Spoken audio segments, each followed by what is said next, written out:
Assalamualaikum warahmatullahi wabarakatuh. Waalaikumsalam warahmatullahi wabarakatuh. Selamat pagi anak-anak. Pagi, Bu. Pagi, Bu. Bagaimana kabarnya? Alhamdulillah baik. Baik, sebelum kita mulai pelajaran, alangkah baiknya marilah kita berdoa terlebih dahulu menurut kepercayaan masing-masing. Berdoa dalam hati, mulai. Oke, selesai. Selanjutnya Ibu akan presensi dulu ya. Asri? Hadir, Bu. Oke. Karina? Hadir, Bu. Oke. Priska? Hadir, Bu. Mega? Hadir, Bu. Oke. Selanjutnya Nurbaiti? Hadir, Bu. Oke, hadir semua ya. Oke, kita lanjut. Anak-anak, senang sekali hari ini kita dapat bertemu kembali dalam mata pelajaran strategi pemasaran. Pada pertemuan kali ini, kita akan membahas mengenai analisa dan riset pasar. Sebelum pelajaran dimulai, Ibu akan menyampaikan tujuan pembelajaran dalam pembelajaran hari ini. Oke. Tujuan pembelajaran kita pada hari ini adalah yang pertama itu, peserta didik dapat menjelaskan pengertian analisa dan riset pasar. Yang selanjutnya, peserta didik dapat menganalisis dan meriset suatu pasar. Selanjutnya, peserta didik dapat mendefinisikan jenis-jenis pasar. Yang terakhir adalah peserta didik dapat menyimpulkan analisa, riset, dan pasar. Oke anak-anak, apakah ada yang tahu apakah yang dimaksud dengan analisa riset pasar? Ya, Bu. Analisa riset pasar adalah kegiatan penelitian di bidang pemasaran. Good. Bagus sekali. Adakah jawaban lain? Saya, Bu, ingin menambahkan. Iya, Nurbeti.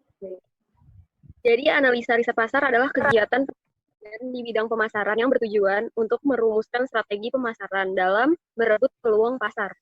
Good. Bagus semua ya jawaban yang teman-teman kalian sudah jawab. Sudah bagus dan benar. Baik, Ibu akan menjelaskan kembali mengenai analisa riset pasar. Pengertian dari riset pasar adalah suatu rancangan, pengumpulan, analisis, dan pelaporan temuan secara sistematis yang relevan dengan suatu pemasaran tertentu atau jenis-jenis pasar yang dihadapi para pemasar atau perusahaan dengan menyajikan data hasil riset dengan maksud dasar pengambilan keputusan pemasaran. Oke, sampai sini anak-anak sudah paham ya? Paham. Mengenai definisi. Sudah, Bu.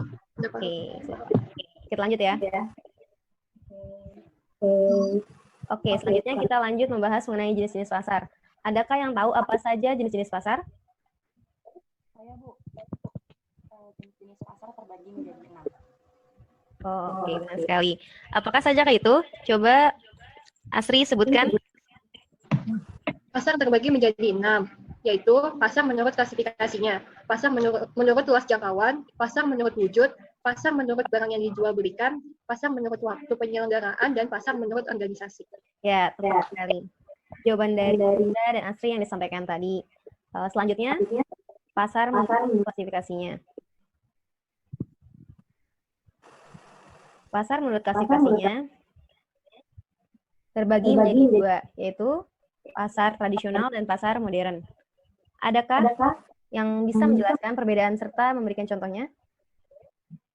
Saya, Bu. Iya, Karin? Jadi pasar tradisional itu terjadi tawar-menawar antara penjual dan pembeli. Sedangkan di pasar modern, harganya telah ditetapkan. Harga barang tidak bisa ditawar dan pembayaran dilakukan di kasir. Nah, contoh dari pasar tradisional itu ada pasar pagi, pasar minggu, pasar loak. Dan contoh dari pasar modern itu ada supermarket dan mall. Tepat sekali jawaban dari Karin. Sampai sini, paham ya anak-anak? Paham. Oke, selanjutnya tahap-tahap analisa ini yang pertama itu ada rancangan. Artinya, merancang dengan mendefinisikan masalah dan sasaran riset. Nah, yang selanjutnya ini adalah mengembangkan riset. Yang selanjutnya lagi ada pengumpulan, itu artinya mengumpulkan data atau informasi. Selanjutnya ada analisis. Nah, menganalisis data atau informasi yang diperoleh. Nah, setelah kita mendapatkan data, kita harus menganalisis untuk tahap lebih lanjutnya ya. Nah, selanjutnya itu ada pelaporan. Artinya menyajikan hasil dari riset pasar teman-teman dari hasil riset pasar. Nah, yang terakhir, informasi dari hasil laporan sebagai dasar untuk mengambil keputusan. Oke, sampai sini ada yang ditanyakan? Ada, Bu. Iya, Karin, silakan. Dari tahap-tahap analisa riset pemasaran yang tadi Ibu sampaikan, apakah ada kendalanya, Bu? Tentu ada. Ya, maka dari itu, untuk melakukan sebuah riset atau penelitian, diperlukan persiapan yang matang. Untuk menyusun prosedur dan sistematika dalam penyajian hasil penelitian menjadi poin penting yang tak luput dipersiapkan. Oke. Ada lagi yang ingin ditanyakan? Tidak ada, Bu. Tidak, Bu. Sudah cukup. Oke, baik. Di sini ada contoh dari produk keripik apel khas Kota Malang.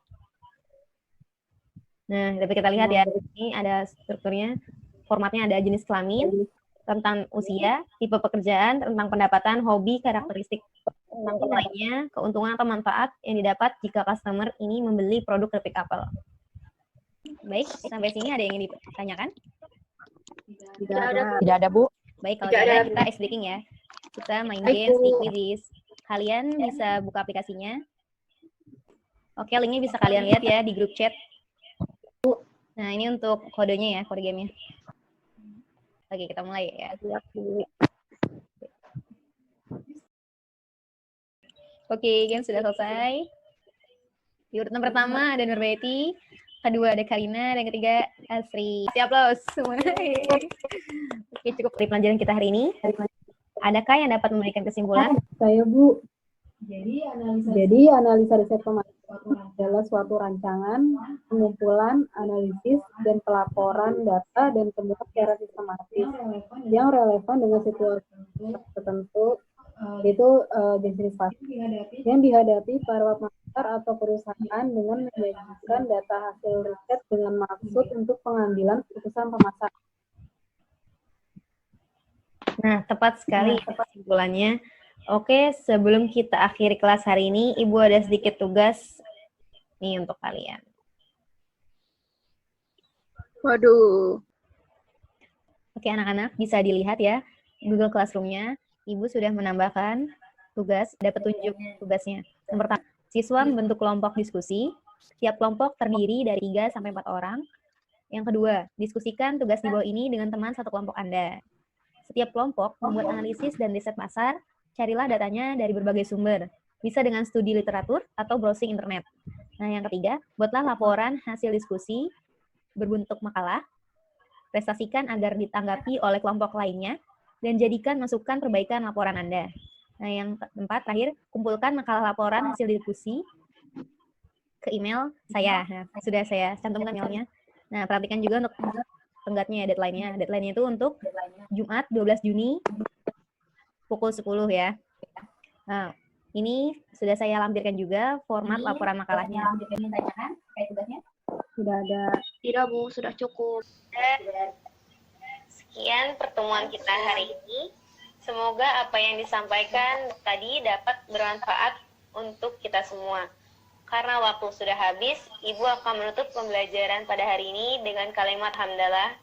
Alhamdulillahirrahmanirrahim. Akhir kata, kurang lebihnya mohon maaf. Assalamualaikum warahmatullahi wabarakatuh. Waalaikumsalam warahmatullahi wabarakatuh.